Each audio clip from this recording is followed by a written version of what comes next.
Добро утро! Станахме, сготвихме и отивам да се срещам с колегата да организираме спортния лагер. Да видим какво можем да направим, тренировки, партита и тем подобни. Я да видим сега.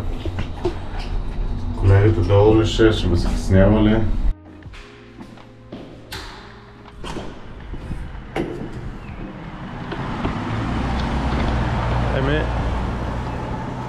Колегата го няма, така че ще си направя моята разходка сутрешна. Нищо, че не сме по шорти, пак ще я направим. Ето да видите, тук трябва винаги да пресичам. Тази част малко ме е срам да ви кажа, защото е точно до мола и буквално минават коли, както виждате, и някой път сутринта, като карат родителите децата си за училище и изведнъж цъфти там някакъв по шорти, нали, бос, особено пък когато е зимата, гледката е един път.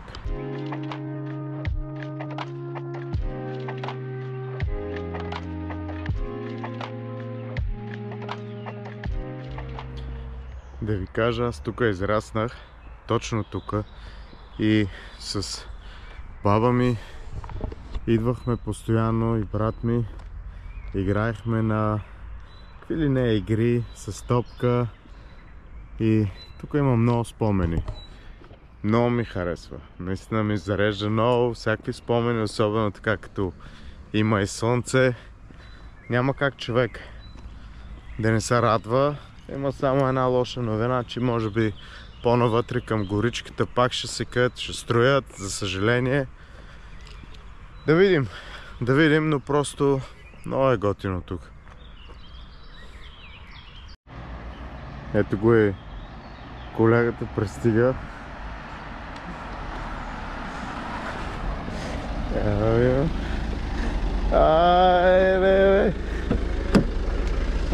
Добро утро, колегата.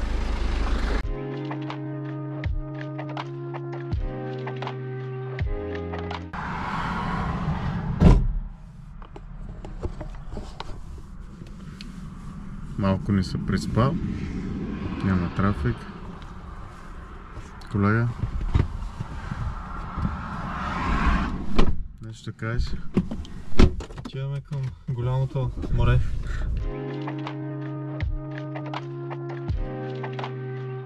Това е за всички салдури, които винаги казват ми: пътувахме до морето и нямаше кога да ям. Ами ето, спираме, хапваме, кой каквото може, каквото носи, за 5-10 минути сме готови. The tape is now completely rewound, ready for playing.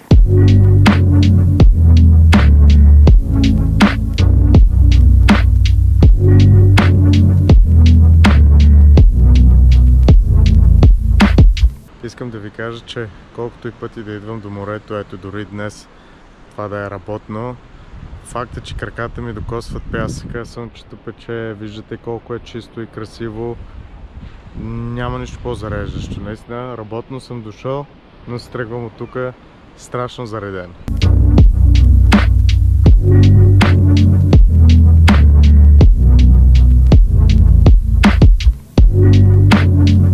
Добро утро! Рано сутринта е, обаче имам храна останала от вчера, която със сигурност няма да я хвърлим. Ще си я претоплим, да ви кажа честно, даже понякога става за една чинийка, защото хваща коричка, мен ми харесва и с най-голям кеф го ям. И да, това ще закусвам. Мен никога не ме е притесняло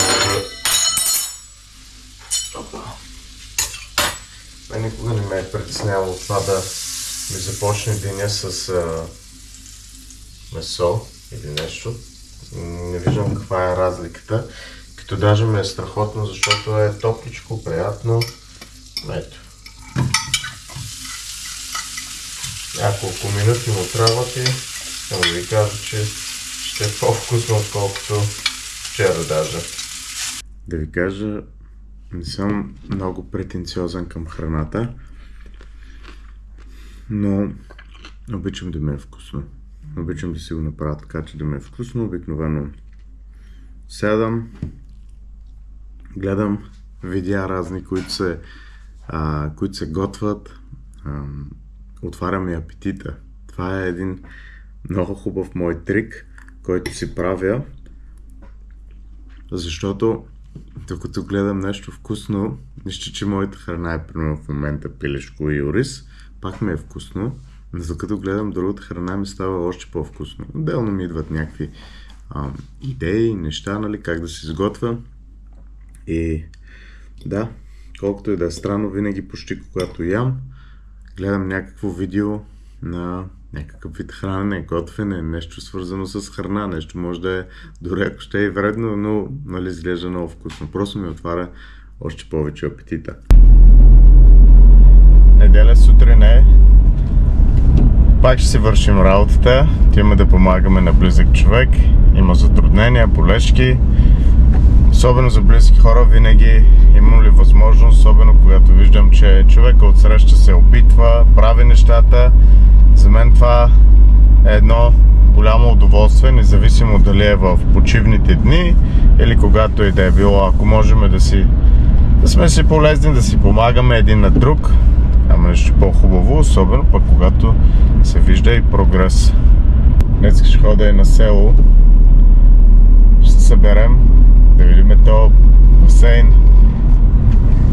Хубаво изчистихме водата, наляхме, голяма играчка беше, но ще съберем, ще направим една скара, малко слънчице, музичка, да възстановим, да може да сме заредени за следващата седмица. Знаете ли нещо, което се струма? Винаги от малък така съм възпитан да съм много точен и то именно от баща ми. Точен не означава да цепиме секундата, но дори да отидеме по-рано на място, отколкото е часа. Ако сме за 8:30 тук, аз гледам 8:20 и 25 да съм тук. Защо? Винаги тръгвам по-рано от нас, за да може да няма после ми прелеза, влак минаваше, нали, спука се гума или каквото и да е било, трафик, така.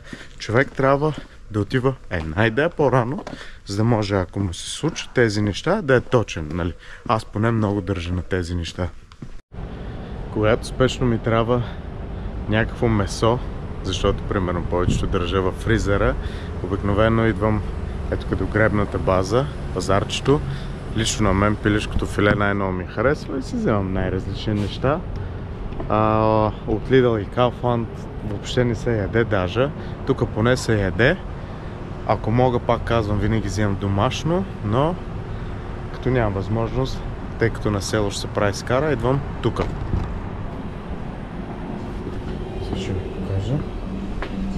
Ставайте. Така.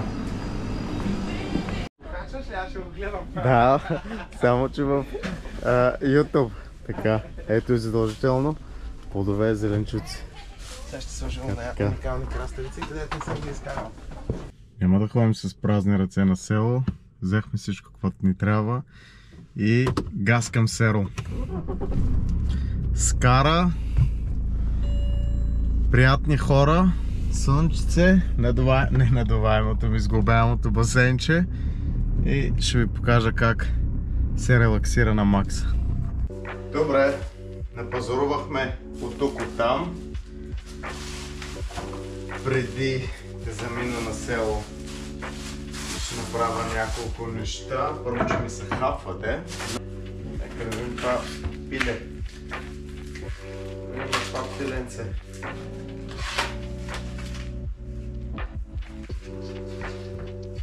Малко мъничко, но ще го направим набързо. Една бройка да ми излезе на окото.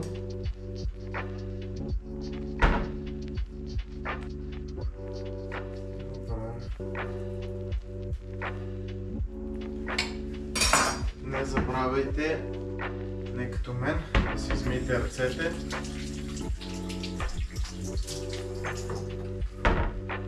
Така, много е лесно по принцип.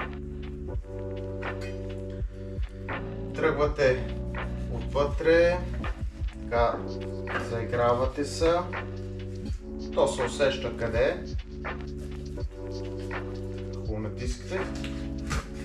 Ето едното кръче.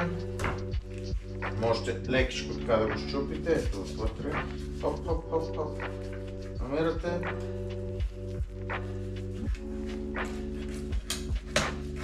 Край. По принцип не ви трябва и сила, да ви кажа честно, то е много лесно.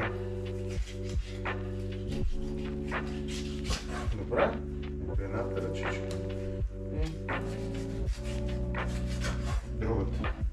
Добре, понякога имам усещането, че имам 4 ръце. Ами явно нямам. Да. Но понякога имам усещането, че имам 4 ръце, защото правя и палачинки, и пилето, и 1000 още други неща. Няма страшно, всичко изчистихме. Важно е след себе си от време на време и да чистим. Така. Тук имам едно разтопено масло. По принцип това обичам да го правя в началото, преди да добавям всичките останали неща, но в случая сега ще го намажа. Всичко отида в тенджерата, така и ще отиде към селото. Добре, набързичко да си направя и палачинките. Слагаме много малко масло, аз даже бях качил видеото, няма нужда да правите.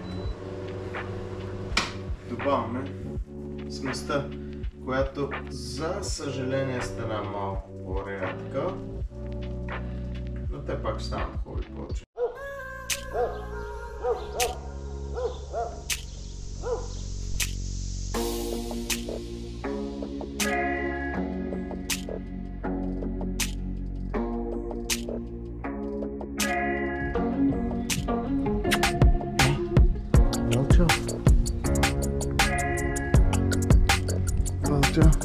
Ето да ти къси ще жопа. Пуп!